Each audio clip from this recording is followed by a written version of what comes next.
আমি শুরুতে একটা কথা বলে রাখি, বিএনপির রাজপথে থাকা এবং আন্দোলনে থাকা এটা বিএনপিকে বাঁচাবে এবং দেশকেও বাঁচাবে। কেন আমি সেই প্রসঙ্গে আসব, তার আগে বর্তমানে বিএনপির কি করা উচিত অনুচিত নিয়ে নানান রকম কথাবার্তা আলোচনা আমাদের জনসমক্ষে পাবলিক স্ফিয়ারে জনপরিসরে চলে। এটা স্বাভাবিক, এটা ঠিক আছে। কেউ কেউ খুব বিরক্ত হয়ে যান বিএনপির লোকজনও, যে আমাদেরকে নসিহত করতে হবে না, আপনি কি করেছেন, ও কি করেছে, এই অ্যাটিটিউডে বিএনপির থাকা উচিত না। প্রত্যেক মানুষ তার তার জায়গা থেকে কি করা উচিত সেটা শুভাকাঙ্ক্ষী হলেও করতে পারে, এমনকি এক ধরনের সমালোচনার ঢঙেও করতে পারে। এটাই গণতান্ত্রিক স্পেস নির্মাণের একটা গুরুত্বপূর্ণ পূর্বশর্ত। আমাদেরকে সহ্য করতে হবে, বিএনপিকে সহ্য করতে হবে। একটা গ্রুপ অফ পিপল যারা সবাই আসলে শুধু বিএনপির ক্ষতি চায় বা বিএনপিকে ডোবাতে চায় এরকম না।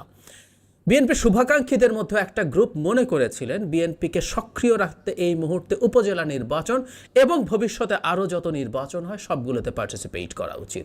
ইউনিয়ন পরিষদ নির্বাচন আসলে সেখানে পার্টিসিপেট করতে হবে, এই ধরনের একটা ন্যারেটিভ তারা মাঠে নিয়ে আসার চেষ্টা করেছেন। তাদের যুক্তিটা হচ্ছে এরকম যে দীর্ঘদিন আন্দোলন করে ক্লান্ত বিএনপি এখন যদি একেবারে চুপ হয়ে যায়, নির্জীব হয়ে যায়, সেটা কঠিন, সেটা তাদের জন্য খারাপ হবে।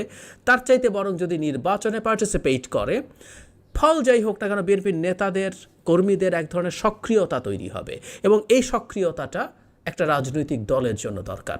অ্যাপারেন্টলি যুক্তি হিসাবে খারাপ না, কিন্তু আমরা যদি চিন্তা করি যে নির্বাচনে, যে উপজেলা নির্বাচনে আওয়ামী লীগকে খেয়ে ফেলছে, আওয়ামী লীগের উপরে এমনভাবে চড়াও হচ্ছে যে সাক্ষাৎ স্বয়ং প্রধানমন্ত্রীকে বলতে হয়েছে নির্বাচনের ক্ষেত্রে মন্ত্রী এমপিদের স্বজনরা যাতে পার্টিসিপেট না করে, তাও সেটা পেরে ওঠা যায় নাই। এবং বিএনপির বিদ্রোহী যারা পার্টিসিপেট করেছেন তাদের মধ্যে মাত্র 7 জন নির্বাচনে জিতেছেন বলে আমরা দেখেছি, মাত্র 7 জন। কোনো না কোনোভাবে এটাই হওয়ার কথা। ইনফ্যাক্ট প্রায় 500 উপজেলায় আপনি যদি বিএনপি অঘোষিতভাবে পার্টিসিপেট করতো, 10, 15, 20, 25টাই জিততে পারত 5%, 7%-এর ক্ষেত্রে। এই জেতায় আসলে বিএনপির অর্জন কি হতো? বরং আবারও বলছি, সার্টিফিকেট দেওয়া হতো আওয়ামী লীগকে যে বিএনপি, এগুলো তো এবার মার্কায় হচ্ছে না, বিএনপি যদি মার্কায় এখনও আইনে আছে, আওয়ামী লীগ মার্কায় করছে না, তার আমিটামি নির্বাচন, বিএনপি যদি তার মার্কা না দিয়ে মার্কা ছাড়াও পার্টিসিপেট করতে দিত, দিনের শেষে এটা বিএনপি পার্টিসিপেট করেছে বলেই বলা হতো এবং এটা টেকনিক্যালি সঠিকও হতো। তাতে দাঁড়াতো এরকম যে বিএনপি পার্টিসিপেট করার পরও সেই নির্বাচনে ধরুন 50টাই পেল, 10% অফ দ্য সিটস ইউনিয়ন পরিষদ, উপজেলা পরিষদের মধ্যে। এইটা করে একটা অংশগ্রহণমূলক নির্বাচন হয়েছে যেখানে জনগণ আওয়ামী লীগকে ম্যান্ডেট দিয়েছে, এই পারসেপশন তৈরি করত।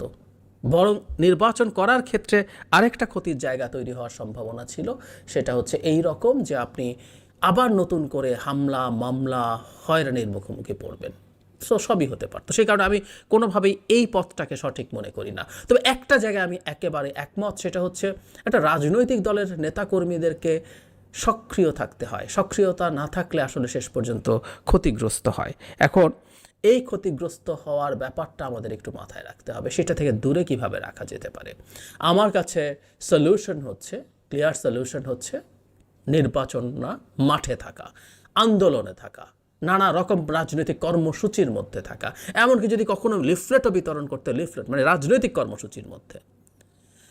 কেন বলছি কথাটা এবং কেন এটাই সঠিক সময় এবং এটা চালিয়ে যেতে হবে?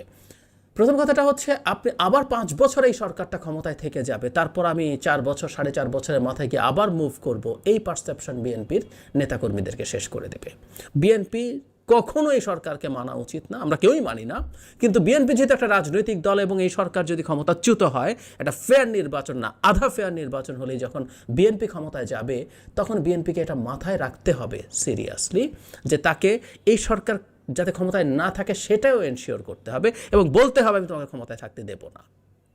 সোজাসাপটা এই দেশের মানুষের ম্যান্ডেট ছাড়া কোনো সরকারের ক্ষমতায় থাকার নৈতিক এবং আইনি কোনো অধিকার নাই এবং বিএনপিকে এই কথাটা ক্লিয়ারলি বলতে হবে এবং সেটাকে লক্ষ্য করে ধাপে ধাপে কর্মসূচিতে যেতে হবে। এটাই তার কর্মীদেরকে চাঙ্গা রাখবে এবং এটাই জনগণের কাছে, সাধারণ জনগণের কাছে বিএনপিকে দল হিসাবে জীবন্ত রাখবে। দল থাকলেই হয় না, দল জীবন্ত থাকতে হয়, ভাইব্রেন্ট থাকতে হয়। এই মুহূর্তে কি আছে? নানান রকম জিওপলিটিক্যাল হিসাব নিকেশ আছে। আমেরিকা চলে গেছে বলে এই অঞ্চল থেকে ভারতকে সব দায়িত্ব বুঝিয়ে দিয়ে, ইটস নট কারেক্ট। জনাব ডোনাল্ড লু আসছেন, উনি এসে কি বলেন না বলেন আমরা সেটা খেয়াল করব, এবং সেটাও আমরা মনে করি এই অঞ্চলে বা আমাদের দেশে অন্তত তার গুরুত্ব দেয়াকেই ইন্ডিকেট করে। সেটা আমরা মাথায় রেখে দেখব উনি কী করছেন না করছেন। কেউ কেউ বলবেন আমেরিকার উপরে নির্ভর করে তো ডুবেছে একবার। আবারও বলছি, আমেরিকার উপর নির্ভর করার কিছু না, কিন্তু আমেরিকার সাহায্য যদি থাকে আমাদের সাথে, এটাকে আমরা ওয়েলকাম করি এবং এটা থাকা দরকার আছে। এবং আমি সেই প্রসঙ্গে শেষের দিকে আরও কিছু কথা বলতে চাই। এখানে আরেকটা নতুন বাস্তবতা তৈরি হয়েছে, অর্থনীতি কিন্তু খাদে দিকে যাচ্ছে, খাদে পড়েই গেছে, হয়তো খাতটা আরও গভীর হচ্ছে। আমরা এটা খুব নিশ্চিতভাবেই বলতে পারি। সরকার উন্মাদের মতো চায়নার কাছ থেকে টাকা, অন্য দাতাদের কাছ থেকে টাকা চেয়ে বেড়াচ্ছে। ডলারের দাম যখন 17 টাকা করলেন, ডলার বহু জায়গায় উধাও হয়ে গেছে। 27-28 টাকায় তো গেছে, অনেক জায়গায় ওই টাকায় আপনি পাচ্ছেন না। আমি আগেও বলেছি এবং আমি রিপিট করছি, ডলার এখন একটা স্পেকুলেটিভ গুডসে পরিণত হয়েছে। এটা ধরে রাখতে পারলে আপনি অনেক বেনিফিট পেতে পারেন। 28 টাকা ধরেন আপনি 110-12 টাকাতেই ডলার কিনে রেখেছিলেন নিজের কাছে বা আপনার কাছে আছে, আপনি সেটা এখন 28 টাকা, আপনি অপেক্ষা করলে যদি এটা 35-এ চলে যায়, 40-এ চলে যায়, 50-এ চলে যায়, আপনি এটা বেচবেন না।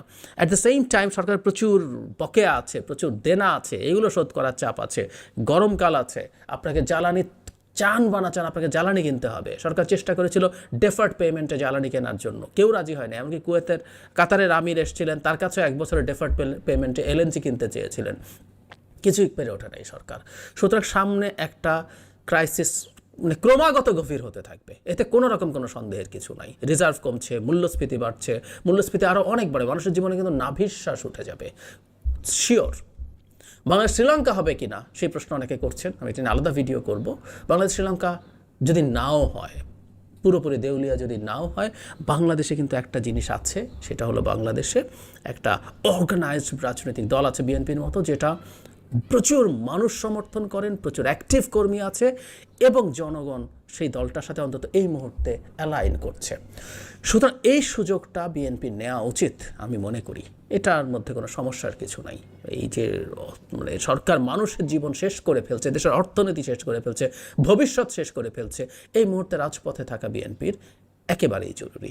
এবং মজার কথা, এই কারণে বিএনপি রাজপথে থাকুক সেটাও সরকার চাইবে না। অলরেডি জনাব ওবায়দুল কাদের বিএনপি রাজপথে কর্মসূচির নামে সন্ত্রাস সৃষ্টির পয়তারা করছে, এই ধরনের মন্তব্য করে রেখেছেন, এবং বিএনপিকে খুব বেশি দিন থাকতে দেওয়ার চেষ্টাও হয়তো হবে না। কিন্তু বিএনপিকে এই জায়গায় শক্ত থাকতে হবে, তারা রাজপথে থাকবে, এবং এটা এনশিওর করার জন্য আর যারা হেল্প করে, এই রাজপথে থাকা, সরকার সরানোর দরকার নেই, এই রাজপথে থাকা নিশ্চিত করা, তার মানবাধিকার নিশ্চিত করা, তার মত প্রকাশ নিশ্চিত করা, গণতান্ত্রিক স্পেস নিশ্চিত করা, এগুলোর জন্য তো আমেরিকা ইলেকশনের পরও কথা বলেছে। সুতরাং আমেরিকার সাথে বিএনপির এই ব্যাপারগুলোতে নেগোশিয়েট করতে হবে, যাতে এটা এনশিওর করা যায়। এটা প্রত্যেকটা রাজনৈতিক দলের ফান্ডামেন্টাল রাইট, এটা চর্চা করার সুযোগ নিশ্চিতভাবেই থাকতে হবে। আর আমি একটা জিনিস মনে করি, বাংলাদেশে একটা স্বৈরতন্ত্রকে সরিয়ে একটা অ্যাকসেপ্টেবল ইলেকশনের মাধ্যমে গণতান্ত্রিক সরকার আনার একটা চেষ্টা আমেরিকার দিক থেকে প্রকাশ্যেই ছিল, ওরা একটা রাগঢাক করে নাই।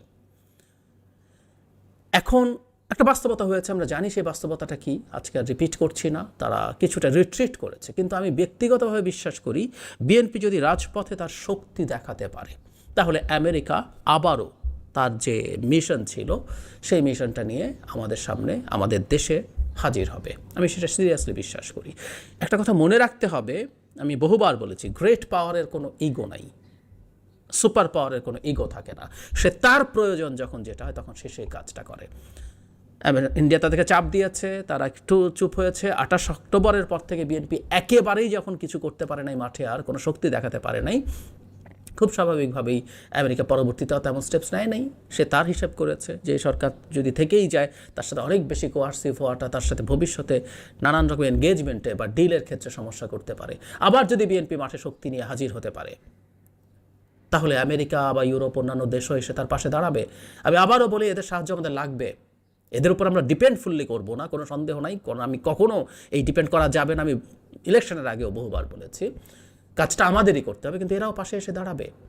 আর একটা কথা আমাদের মনে রাখতে হবে, এভাবে মাঠে থাকলেই বিএনপির সংগঠন অ্যাক্টিভ থাকবে, সাংগঠনিকভাবে বিএনপি শক্তিশালী থাকবে, এবং বিএনপি বেঁচে থাকবে। বিএনপি বেঁচে থাকার সাথে আমাদের বেঁচে থাকা, আমাদের টিকে থাকা এখন জড়িয়ে গেছে, একটা শর্ট এবং মিড টার্মে। লং টার্মে কী হবে ডিফারেন্ট আলোচনা, কিন্তু এই মুহূর্তে এই স্বৈরাচারী জবরদখল করে বসে থাকা অত্যাচারী সরকারটার কাছ থেকে, কবল থেকে জনগণকে মুক্ত করার সক্ষমতা একমাত্র বিএনপিরই আছে। সুতরাং বিএনপির বাঁচা আর দেশের বাঁচা, জনগণের বাঁচা, গণতন্ত্রের বাঁচা একসাথে জড়িয়ে গেছে। এটা আশা করি বিএনপি বুঝবে।